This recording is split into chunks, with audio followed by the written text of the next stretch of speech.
আজি এটা বিশেষ বিষয় লৈ আপোনালোকৰ মাজলৈ আহিছোঁ এখন বিশেষ খচৰা এখন বিশেষ নটিফিকেশ্যন জাৰি কৰিছে কেন্দ্ৰীয় চৰকাৰে যোৱা মাৰ্চ মাহত এই নটিফিকেশ্যনখনৰ পাছত অসম তথা উত্তৰ পূৰ্বাঞ্চলৰ কেনেকৈ ক্ষতি হ'ব পাৰে বিশদভাৱে তাত কিছুমান পইণ্ট দাঙি ধৰা হৈছে সম্পূৰ্ণ খচৰাখন আপোনালোকক দিব নোৱাৰিলে কেইটামান পইণ্টৰ পৰা আমাৰ কিমান ক্ষতি হ'ব পাৰে ইয়াৰ বিষয়ে কম আমি প্ৰত্যেকে জানো অসম তথা উত্তৰ পূৰ্বাঞ্চল সৌন্দৰ্যৰে ভৰা এটা অঞ্চল য'ত আমাৰ এনেকুৱা সম্পদ আছে যি সম্পদৰ ওপৰত কুদৃষ্টি প্ৰতি মুহূৰ্ততে কেন্দ্ৰীয় চৰকাৰ তথা অন্য দেশ বা ৰাজ্যৰো নথকা নহয় সময়ে সময়ে বিভিন্ন ধৰণৰ নতুন নতুন প্ৰজেক্ট লৈ আমাৰ অসমলৈ মানুহ আহে আৰু বিভিন্ন ধৰণৰ উদ্যোগ স্থাপন কৰে আৰু অসমৰ ৰিচোৰ্চসমূহ অসমৰ সম্পদসমূহ ধ্বংস কৰি যায় এতিয়া আপুনি ৰিচেণ্টলি এটা ঘটনাই শুনক বাঘজানু কাণ্ড আৰু এটা ঘটনা হৈছে দিহিং পাটকাই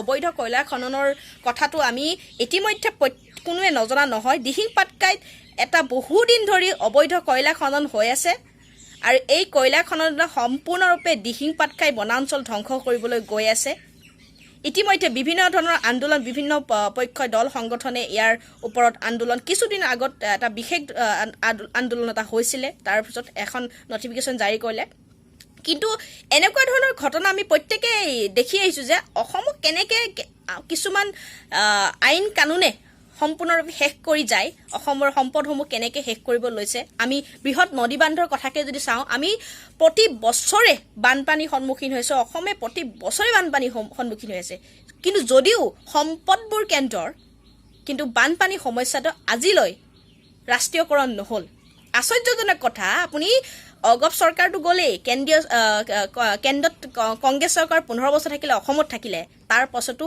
আজিলৈ বানপানী সমস্যাটো ৰাষ্ট্ৰীয়কৰণ নহ'ল এতিয়া বিজেপি চৰকাৰ চলি আছে আমাৰ জাতীয় নায়ক এজনে আমাৰ মুখ্যমন্ত্ৰী তাৰ পাছতো আজি তাৰিখলৈ আমাৰ বানপানী সমস্যাটো ৰাষ্ট্ৰীয়কৰণ হোৱা নাই বানপানীত অসমৰ মানুহ কক বকাই ফুৰি আছে আৰু এইটো সময়তো বৃহৎ নদীবানৰ প্ৰকল্পৰ কাম চলিয়ে আছে NSPCয়ে কাম চলাই আছে তেনেকুৱা ধৰণৰ বিভিন্ন সমস্যা আমি সময়ে সময়ে সন্মুখীন হৈ আহিছোঁ আৰু ভৱিষ্যতে আৰু সন্মুখীন হ'ম যদি এই খচৰাখন আইন ৰূপত প্ৰণয়ন হয় এই খচৰাখনত এটা দুটামান কথা আপোনালোকৰ তিনিটামান পইণ্ট আছে যিটোৱে কেনেকৈ আমি ক্ষতি কৰিব পাৰে প্ৰথম পইণ্টটো হৈছে আমি এতিয়াৰ পৰা যদি বৰ্ডাৰৰ পৰা 100 কিলোমিটাৰ দূৰত্বত যদি কেন্দ্ৰীয় চৰকাৰে কোনো প্ৰজেক্ট ষ্টাৰ্ট কৰে সেই প্ৰজেক্টটোক যদি কেৱল ষ্ট্ৰেটেজিক নাম দিয়া হয় ষ্ট্ৰেটেজিক প্ৰজেক্টবোৰ সাধাৰণতে ডিফেন্সৰ ক্ষেত্ৰত প্ৰণয়ন কৰা হয় বৰ্ডাৰ এৰিয়াত প্ৰণয়ন কৰা হয় কিন্তু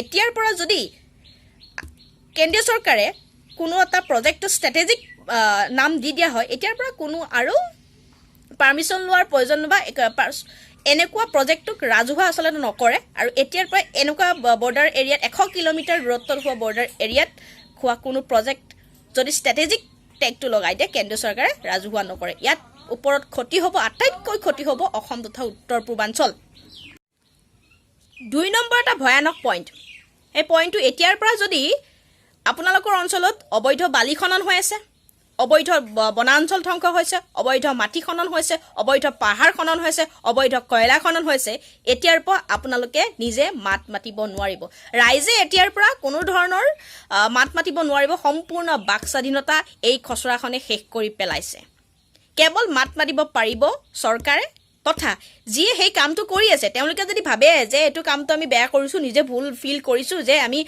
এইটো বেয়া কাম কৰিছোঁ যে সেইকাৰণে আমি নিজে স্বীকাৰ কৰোঁ তেতিয়াহে পাৰিব আপুনি ভাবকচোন কোনোবাই আজিৰ তাৰিখত এটা কাম কৰি থাকিলে কোনোবাই স্বীকাৰ কৰিব বিভিন্ন আন্দোলন হোৱাৰ পাছতো আজিলৈকে আমি কোনো পক্ষকে নিজে স্বীকাৰ কৰা দেখা নাই বা চৰকাৰক আমি আন্দোলন নকৰাকৈ কোনটো কাম পাইছোঁ অসমৰ মানুহে আন্দোলন নকৰাকৈ কোনটো সমস্যা সমাধান কৰি পাইছে আজি তাৰিখত ভাবকচোন চৰকাৰে নিজে মানি ল'ব যে এই অঞ্চলটোত অবৈধ খনন হৈ আছে আমি বন্ধ কৰিব লাগে বা সেই সংস্থাটোৱে ভাবিব যে আমি অবৈধভাৱে কিবা বেয়া কাম এটা কৰি আছোঁ আমি এটা পৰিৱেশ ধ্বংসৰ ওপৰত এটা বেয়া পৰিৱেশ ধ্বংস কৰি আছোঁ চ' আমি নিজে ভুলটো স্বীকাৰ কৰিব কৰে এইখিনি কাম এইখিনি প্ৰতিবাদ কোনে কৰে সাধাৰণ মানুহে কৰে সাধাৰণ ৰাইজে কৰে বা স্থানীয় ৰাইজে কৰে কিন্তু এতিয়াৰ পৰা স্থানীয় ৰাইজে কোনো ধৰণৰ প্ৰতিবাদ কৰিব নোৱাৰিব, কোনো ধৰণৰ কমপ্লেইন কৰিব নোৱাৰিব, সম্পূৰ্ণ বাক স্বাধীনতা নিষেধ কৰি পেলাব এই নটিফিকেশ্যনখনে। এই নটিফিকেশ্যনখন যদি আইন হ'বলৈ হয়, সম্পূৰ্ণৰূপে আমাৰ বাক স্বাধীনতা নাইকিয়া হ'ব, অসমৰ মানুহৰ অন্ততঃ বাক স্বাধীনতা শেষ হৈ যাব। তেনে ভাবক আমি কলৈ গৈ আছোঁ, অসমক কেনেকৈ এইখন চৰকাৰে শেষ কৰি গৈছে। বাৰম্বাৰ অকলে এইখন চৰকাৰ বুলি নহয়, আচলতে কেন্দ্ৰই, দিল্লীয়ে অসমক কি বুলি ভাবে, অসমৰ মানুহখিনি কি বুলি ভাবে, অসমৰ সমস্যা। আজি আমি মোদী ডাঙৰীয়া গামোচাখন লৈ থকা দেখোঁ প্ৰতি মুহূৰ্ততে, প্ৰায় আমি অনুষ্ঠানবিলাকত আমাৰ অসমীয়া গামোচাখন তেওঁক লয়, খুব ভাল লাগে। কোনোবা এজন প্ৰধানমন্ত্ৰীয়ে যেতিয়া আমাৰ গামোচাখন ডিঙিত লয় তেতিয়া আমি প্ৰাউড ফিল কৰোঁ। কিন্তু আজিৰ তাৰিখত সেই গামোচা বোৱা তাঁতশালখন পানীৰ তলত আছে। মন্ত্ৰীয়ে খবৰ লৈছেনে? আজিৰ তাৰিখলৈ কোনোবা মন্ত্ৰী আহি চাই গ'লনে, বা মোদী ডাঙৰীয়া আজি অসমলৈ আহিলনে? ইলেকশ্যনৰ সময়তো তেওঁ খুব আহে। আজি বানপানীত অসম ককবকাই আছে, প্ৰধানমন্ত্ৰী নৰেন্দ্ৰ মোদী আহিলনে অসমলৈ? কেৱল গামোচাখন লৈ আৱেগৰ ৰাজনীতি কৰিলে নহ'ব, অসমৰ কথাও ভাবিব লাগিব। আৰু বাৰম্বাৰ অসমক এনেকৈ ধ্বংসৰ পথলৈ ঠেলি দিব আপোনালোকে নোৱাৰে। আমি প্ৰতিবাদ কৰিম, আৰু আমি প্ৰতিবাদ ইতিমধ্যে বছৰ ধৰি কৰি আছোঁ, প্ৰতিবাদ কৰিম। প্ৰতিবাদে আমি জাতিটোৰে আচলতে কামেই হৈ গৈছে প্ৰতিবাদ অবিহনে একো কৰিব নোৱাৰে। বহুতে কয় আন্দোলন কৰে, আমাৰ মানুহে আন্দোলন নকৰিব কেনেকৈ? এনেকুৱা এখন নটিফিকেশ্যনত, এনেকুৱা এখন ড্ৰাফ্ট প্ৰস্তুত কৰাৰ পাছত এখন আইন প্ৰণয়ন কৰিবলৈ গৈ আছে, যিখন আইনে সম্পূৰ্ণৰূপে আমাক শেষ কৰিব পাৰে। এনেকুৱা এখন নটিফিকেশ্যন ওলোৱাৰ পাছত অসমৰ মানুহে প্ৰতিবাদ নকৰিবনে? বা অসমৰ মানুহে প্ৰতিবাদ নকৰাকৈ কোনটো কাম হৈছে যে আমি প্ৰতিবাদ নকৰিম? এনেকুৱা আইনবোৰ প্ৰস্তুত, এনেকুৱা নটিফিকেশ্যনবোৰ জাৰি কিয় কৰে যদি আমি প্ৰতিবাদ কৰিব লাগে? বা প্ৰতিবাদ নকৰিলে আপোনালোকে মনে মনে থাকিবনে? সেয়েহে কিন্তু এটা কথা আশ্চৰ্যজনক কথাই যে এই খচৰাখনৰ ওপৰত যিমান প্ৰচাৰ চলিব লাগিছিলে, ৰাইজক জনাব লাগিছিলে, আমাৰ 70-30 বিভিন্ন দল সংগঠন আছে, কিন্তু আজিলৈ ইমান প্ৰচাৰ হোৱা দেখা নগ'ল। আপুনি ভাবক, মাৰ্চ মাহতে এই খচৰাখন প্ৰস্তুত কৰা হৈছে, আৰু 11 আগষ্টলৈ ইয়াৰ ৰাজহুৱা শুনানি হৈ আছে। কিন্তু এই ৰাজহুৱা শুনানিত অসমৰ মানুহক ভাগ ল'বলৈ অসমৰ দল সংগঠনবিলাকে যেনেকৈ সজাগতা আনিব লাগিছিলে, তেনেকুৱা সজাগতা আমি দেখা নাই। সামাজিক মাধ্যমতো তেনেকুৱা আমি সজাগতা দেখা নাই। দুই এটা নিউজ চেনেলে এই খচৰাখনৰ বিষয়ে কৈছে, নোকোৱা নহয়, কিন্তু বিশেষভাৱে যেনেকৈ চলিব লাগিছিলে প্ৰচাৰটো তেনেকৈ চলা নাই। আৰু প্ৰচাৰ অবিহনে ৰাইজে কেনেকৈ গম পাব যে এনেকুৱা এখন খচৰা আনি আছে, আমাক ধ্বংস কৰিব? সাধাৰণ মানুহে নাজানে। সেই জনাব লাগিব কোনে? যিখিনি জনা মানুহ আছে। কিন্তু আমি তেনেকুৱা, আৰু ইয়াৰ আটাইতকৈ অৰিহণা থাকিব লাগে দল সংগঠনবিলাকৰ। কিন্তু দল সংগঠনবিলাকে এতিয়া এই বিষয় লৈ আলোচনা কৰি থকা নাই, বা আলোচনা কৰা দেখা নাই। বিশেষ দুজন ব্যক্তিক মই দেখিলোঁ, মানস ৰবীন দাদা, আৰু দ্বিতীয়তে হৈছে আহোম সেনাৰ সভাপতি অংকুৰণ ফুকন। তেওঁ বিভিন্ন ধৰণে বিভিন্ন মাধ্যমেৰে এই খচৰাখনৰ ওপৰত প্ৰতিবাদো কৰি আহিছে, আৰু এটা সজাগতা আনিবলৈ চেষ্টা কৰি আছে। কিন্তু বাকীবোৰ দল সংগঠন যেন শুই আছে, বাকীবোৰ মানুহে যেন আমাৰ প্ৰকৃতিবিদ আছে, প্ৰকৃতিপ্ৰেমী আছে, কিন্তু এই প্ৰকৃতিপ্ৰেমীসকলক এই খচৰাখনৰ ওপৰত মাত মতা আমি নেদেখিলোঁ। অতি দুখজনক কথা। কিন্তু এতিয়াও সময় আছে। 11 আগষ্টলৈ ৰাজহুৱা শুনানি হৈ আছে। এই ৰাজহুৱা শুনানিত আপোনালোকে ভাগ লওক। ৰাজহুৱা প্ৰত্যেক মানুহে নিজে, মই লিংকটো দি দিম, নিজে আপোনালোকে ৱেবছাইটত গৈ মেইল কৰিব পাৰে, নিজৰ কমপ্লেইনটো আপুনি দাখিল কৰিব পাৰে, বা নিজৰ মন্তব্য আপুনি পঠাব পাৰে। সেই অতি সোনকালে এই যে খচৰাখনে আমাক কেনেকৈ ক্ষতি কৰিব, আমাক নালাগে, এই বিষয়ে চৰকাৰক জনাওক।